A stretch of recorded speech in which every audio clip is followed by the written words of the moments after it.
ஒற்றை கை முத்திரைகள், அசம்யுத அஸ்தங்கள், பதாகம், திரிபதாகம், அர்த்தபதாகம், கத்தரி முகம், மயூரம்,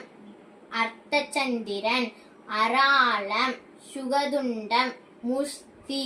சிகரம், கபித்தம், கடகாமுகம், கடகாமுகம், கடகாமுகம், சூஷி, சூஷி,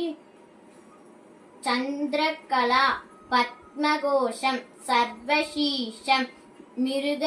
மிருகசீஷம், சிம்மமுகம்,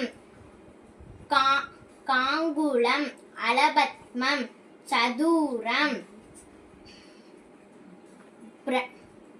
பிரம்மரம், ஹம்சாஷியம், ஹம்சபக்ஷம், சம்தம்சம், முகூலம், தாமரை சூடம், திரிசூடம்.